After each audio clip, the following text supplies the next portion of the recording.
오늘 우리가 함께 볼 사순절 묵상 말씀은 요한복음 16장 1절부터 6절 말씀입니다.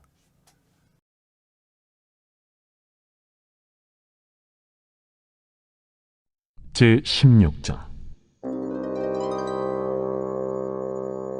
내가 이것을 너희에게 이름은 너희로 실족하지 않게 하려 함이니 사람들이 너희를 출교할 뿐 아니라 때가 이르면 무릇 너희를 죽이는 자가 생각하기를 이것이 하나님을 섬기는 일이라 하리라. 그들이 이런 일을 할 것은 아버지와 나를 알지 못함이라. 오직 너희에게 이 말을 한 것은 너희로 그때를 당하면 내가 너희에게 말한 이것을 기억나게 하려 함이요 처음부터 이 말을 하지 아니한 것은 내가 너희와 함께 있었음이라. 지금 내가 나를 보내신 이에게로 가는데 너희 중에서 나더러 어디로 가는지 묻는 자가 없고 도리어 내가 이 말을 함으로 너희 마음에 근심이 가득하였도다. 오늘 예수님은 말씀에서 다시 한번 제자들에게 안타까운 이야기를 전하십니다. 예수를 믿음으로 그리고 예수님 안에 있다는 이유 하나만으로 제자들이 출교를 당할 것이라고 말씀합니다. 출교만이 아니라 제자들을 죽이는 자가 있을 것도 말씀하십니다. 출교란 유대인 사회에서 강력한 징계 조치입니다. 당시 유대인들이 모이는 곳을 회당이라고 했습니다. 출교란 이 회당에서 쫓겨나는 것을 의미합니다. 출교를 당하게 되면 사회적 공동체와의 단절이 일어납니다. 또한 종교적 단절도 나타납니다. 당시 랍비들의 가르침과 문헌을 보면 회당에서 드리지 않는 기도는 아무런 효과가 없다고 가르쳤습니다. 그렇기에 출교는 유대사회 내에서 매우 두렵게 느껴지며 가혹하게 느껴지는 징계였고 형벌이었습니다. 오늘 예수님은 믿음으로 인해 출교를 당한다고 말씀합니다. 그리고 죽게 될 수도 있다고 말씀합니다. 그러면서 하신 말씀에 우린 주목해야 합니다. 2절 말씀 후반부입니다. 물은 너희를 죽이는 자가 생각하기를 이것이 하나님을 섬기는 일이라 하리라. 제자들을 핍박하는 자들 스스로 예수님을 믿는 사람들을 출교시키고 예수님 안에 살아가는 사람들을 죽이는 그 일이 하나님을 위한 일이라고 생각하게 될 것이라는 말씀입니다. 주석가 버나드는 이런 유대인들에 대해서 이렇게 표현했습니다. 그들은 하나님의 뜻에 대해 심하게 눈이 먼 사람들이었습니다. 예수님은 이렇게 하나님의 뜻에 눈이 먼 자들의 모습을 3절에서 하나님 아버지와 예수님을 알지 못하기 때문이라고 말씀합니다.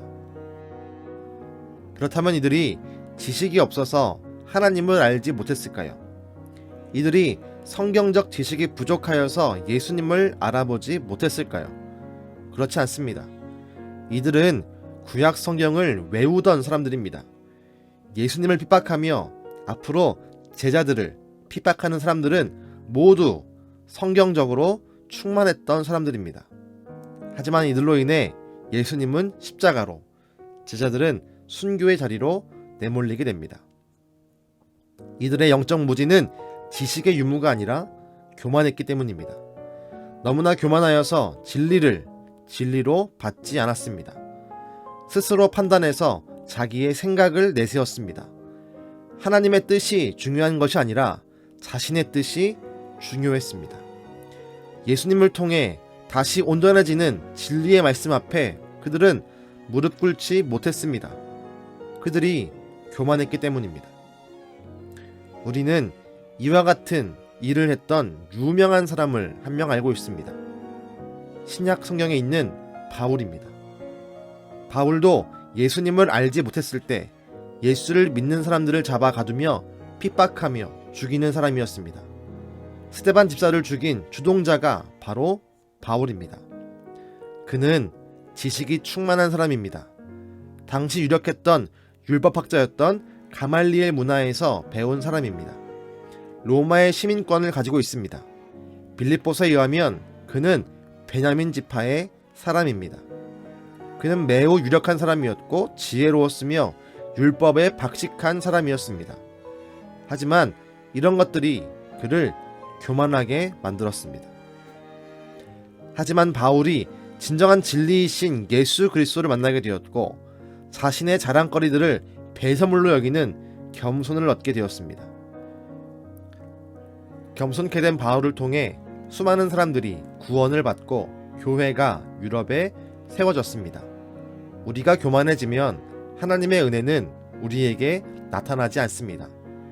물이 위에서 아래로 흐르듯 주님의 말씀도 은혜도 축복도 위에서 아래로 흐름을 기억합시다. 예수님을 죽이고 제자들을 핍박했던 당시 종교 지도자들이 보였던 교만함을 버립시다. 오직 예수 그리스도 앞에 겸손하게 엎드리며 그 은혜를 구하는 은광의 가족 되시기를 주님의 이름으로 축복합니다. 기도하겠습니다.